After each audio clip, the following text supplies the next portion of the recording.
topic that I want to talk about today is a pretty personal one. I have my own story, and that's houselessness with intention versus being homeless. A lot of people find themselves talking about this topic in some of the groups that I am in, because a lot of people, especially now, are finding themselves very much in a predicament where they are homeless without intention and having to navigate a lifestyle that a lot of people choose to be in. And I want to talk about my experience both being homeless and having to live in my car unintentionally, and then later in life choosing to do that kind of.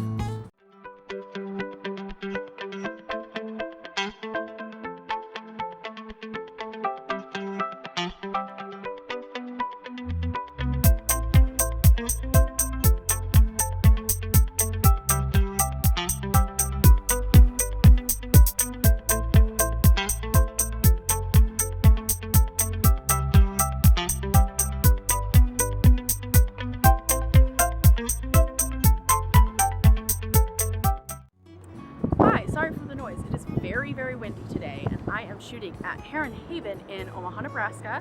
It is a beautiful bird watching spot in the middle of town. It's got lots of lovely trees, and so you can hear the wind, and I am holding onto my tripod because I do not want the wind to knock it over. They've got lovely photo blinds where you can record. It's in the middle of the city, so it's kind of weird because you can see cars, and there's trails, so people might be walking the trails and see me talking to a camera. They might come over and look, check out what's going on. You never know. So different.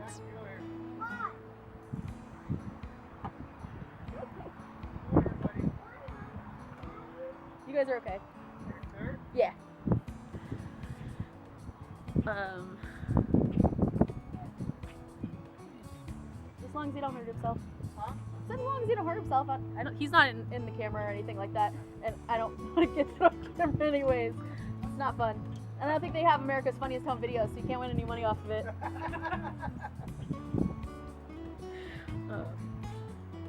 But yeah, we'll record what footage we can, and it's a very personal subject.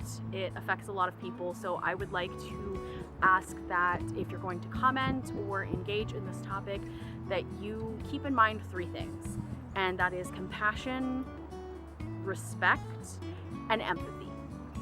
And I'm gonna put the definition of those words on the screen. Empathy, the imaginative ascribing to an object as a natural object or work of art, feelings or attitudes present in oneself. Compassion, a feeling of deep sympathy and sorrow for another who is stricken by misfortune, accompanied by a strong desire to alleviate the suffering. Respect, deference to a right, privilege, privileged position, or someone or something considered to have certain rights or privileges, proper acceptance or courtesy. Because I think people let it get lost in the sauce what those things actually mean and how to apply them. And I'm not saying that to be condescending. I am saying that because with the internet and the removal of people being in your face and body language and tone and all of that perfect storm kind of atmosphere, you can forget that there is another person on the other side of that screen that you might be talking to and engaging with when they post about their circumstances or talk about their circumstances. And I think we forget to act with compassion, empathy, and bottom line respect for the fact that this is a human being going through possibly a horrible situation. And just, if you kind of remember those three things when you engage with anybody when talking about this topic, I think that'll be very beneficial and very helpful for both parties. So with that in mind, let me tell you about my story. Some backstory about me is that I grew up very poor, and I'm actually going to insert a picture of what one of the houses that I grew up in, what it currently looks like now. This is a current picture. I took this back in, I think, February, could also be January. I cried when I saw this condition. I knew the town was becoming more and more run down, but I didn't know that the house was this bad. The last time I had been here to look at the house had a toilet that they were using as a planter in the front yard by that tree, and that tree was not as tall as it is now. And it was, fairly kept up. The yard was manicured. The house it didn't have a no trespassing sign. It didn't look like it was about to be condemned. The yard was not as great as I would have liked it to have been kept up, but this used to sit on 5 acres, and there used to be a garden, an orchard, and a really big oak tree. I used to have a play house that I had built with my dad that they had turned into a dog pen, so that was sad, but that was probably like 4 or 5 years ago now. Well, actually now it's more like 6 or 7, but so yeah, it's I cried. I had a lot of bad memories in that house, but they were the only good memories that I had with my stepdad. We'll fast forward. I have experienced homelessness as a child.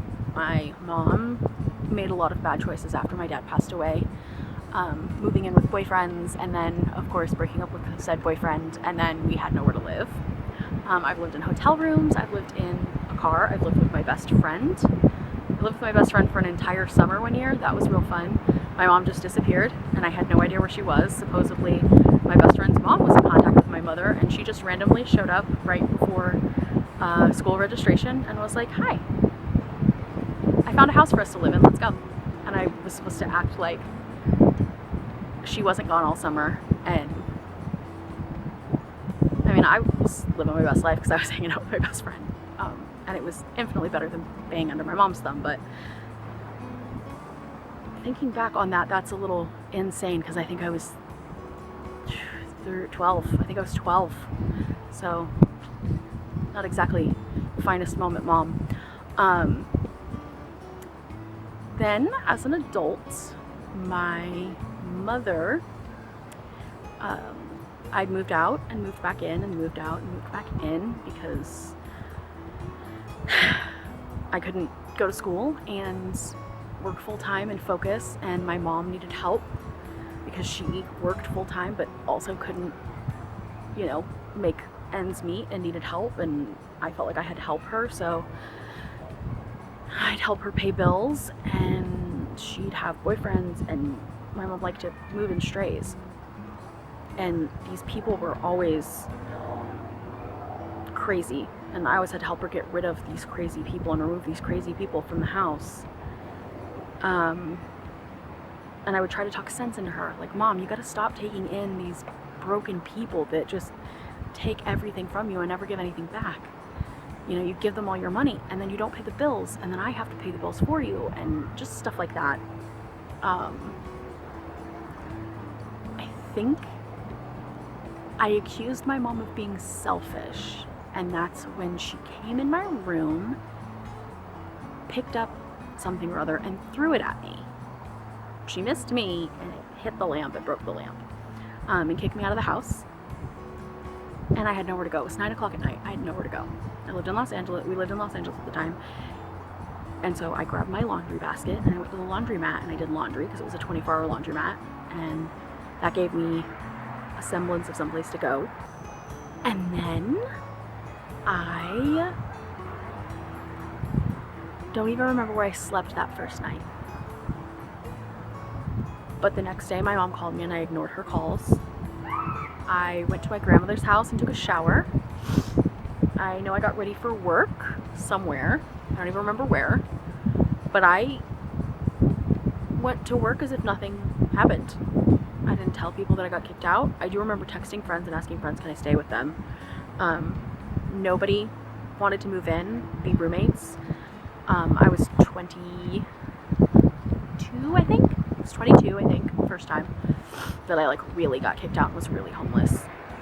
And I was paying my mom's bills at that time. So I have no idea how she got her shit together and paid for rent and all of that stuff because the guy she was seeing at the time, she's still seeing him, by the way, he didn't have a job. He was not contributing financially. So I don't know how my mom paid rent and bills throughout that time. She managed to do it, but I imagine she took money from my grandma to do it. That was first time being homeless, and it was not fun. So I made a rotation of gas stations and businesses that I could utilize. And this was how I survived in Los Angeles for, I think, 4 or 5 months before my friends said come back to Florida, because that's where I was living before I moved to California, and all of my friends were there, and they were like, well, come live here. You can sleep on my couch. You can, you know, do all of this stuff. And LA is a very superficial place. They were like, come down here. And so I needed to make money to be able to get there. So I dropped out of school. I got 2 jobs, and I just worked 2 jobs, and I rotated gas stations where I would go in the morning and I would buy a donut and milk chocolate milk for breakfast, and I would go in with a change of clothes and I would use the bathroom, and I would wash my hair in the sink and throw it up in a towel, and then I would put a beanie over the towel so that way they couldn't tell, and I walked in with a beanie on, right?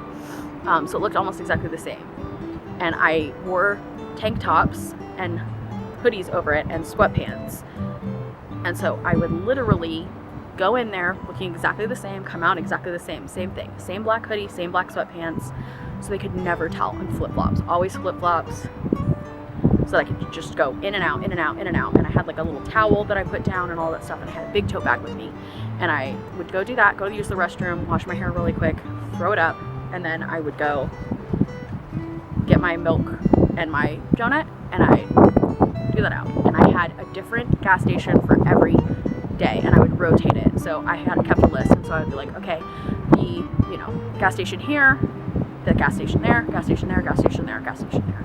And I rotated them so that I didn't have to do this.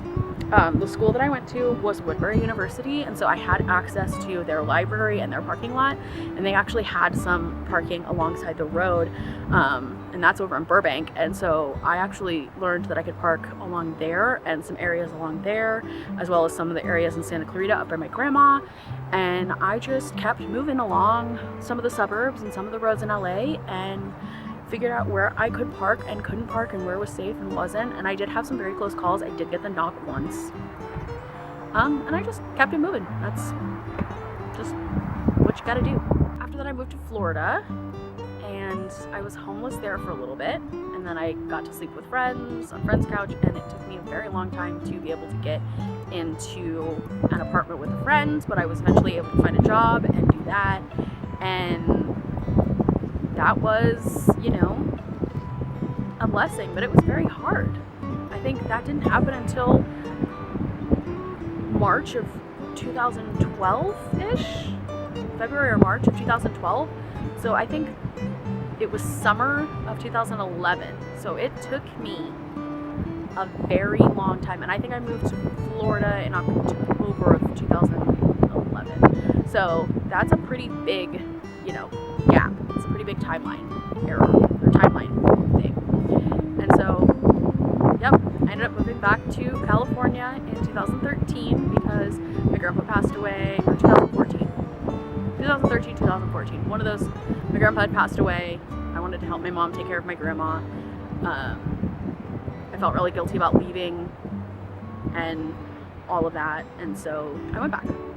And that was a stupid idea, because I got my own place, I was doing hair, I was thriving, I had a good thing going, and then summer of 2015, my mom lost it and just went absolutely bonkers. About a year before, she had had a heart attack, and then my grandma had also had a heart attack, and I had also had some health issues. And when my mom and my grandma had a heart attack, my mom had just turned 55, so she could move into the 55 and up community that my grandma was in.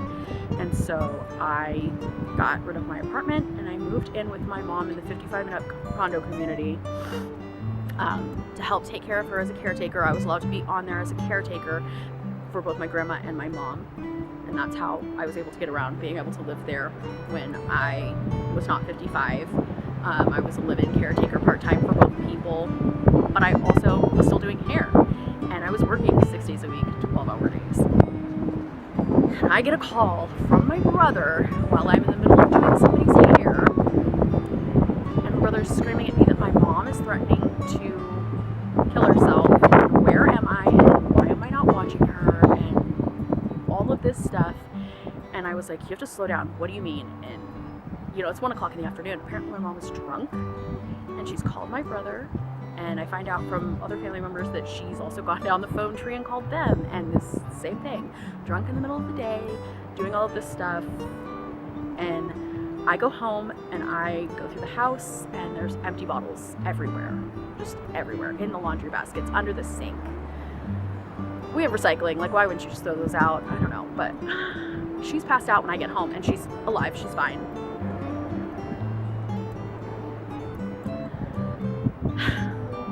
I have a really big talk with her and I tell her, you need to reevaluate things. You have to stop drinking or I can't live with you anymore, because drinking helped lead to a really bad anxiety attack that led to her heart attack. She had an anxiety-induced heart attack. And I already had one dead parent. I didn't want to. I went to work, and when I tried to come home the next day, she locked the deadbolts. This was the weekend of 4th of July. So I knew she had to go to a 4th of July party and take my grandma. She couldn't lock the deadbolt then. I rented a U-Haul, storage space, moved all my stuff out on 4th of July. She called the salon that I worked at and left 13 drunken adult messages about moving out. And I've not spoken to my mom since then. I was living in my car. I was showering at my salon and using the Wi-Fi at my salon and sleeping on the salon floor. Unbeknownst to my boss, I got up at 4 o'clock in the morning and then went and slept in my car in the parking lot around the block until I was ready to come in. I would stay at Panera to use the internet to look for apartments, but I realized it was just too expensive for me. So I moved to my friends in Texas and tried to start over there, and I'll put some pictures in because I had to start over again. I sold all of my stuff, gave it away, moved in my car to Texas. And then we're getting to the next part. Crazy. 2018 ended a really bad relationship for me. Ended up getting into a relationship that was slightly abusive. Person was very controlling about finances and was very provocative, and then would get upset about my reactions to their provocation, which I found out thanks to therapy is a form of emotional manipulation and gaslighting. So we're going to say that that was an abusive relationship that I was in. When they ended it, I tried to kill myself, and I ended up in the hospital. I underwent intensive therapy, lots and lots of therapy, guys. I'm still in therapy. I've been in therapy for stuff that happened to me all the way from birth to however old I am when this video you're watching it. I'm still in therapy. I'll always be in therapy. I probably will never stop therapy. There's people playing around here now. Yeah. So when that happened, I decided that I was going to be intentional about being a nomad. I didn't ever want to be homeless again. It was one of the factors of me wanting to take my own life. And yeah, I set about doing it intentionally. I knew I could survive because I had survived being homeless before. I wanted to do it again. And I think that's the difference for a lot of people, is that you just, sometimes you're forced into it. And when you're forced into it, so I think for me, and I don't think I was ever embarrassed or anything about, no, I was embarrassed about being homeless. I was definitely embarrassed about being homeless the first time. And I think being able to be intentional about it, and I think the experience of homelessness helped me when I wanted to be a nomad, because by that time there were tons of people doing tiny living and tons of people doing van life, and I saw that as an opportunity. And I was like, well, I don't have anything tying me down now. I don't have,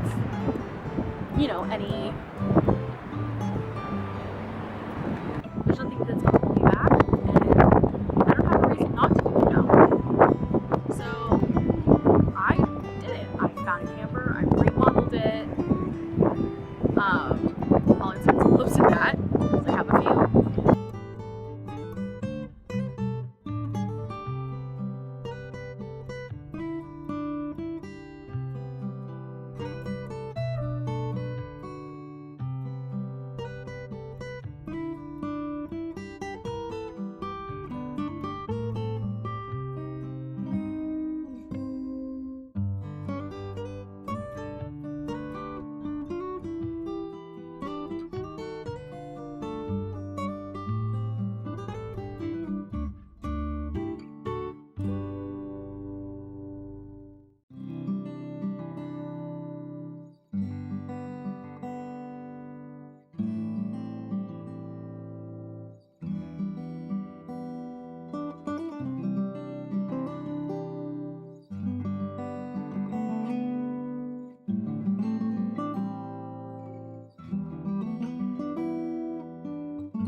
Found Willow.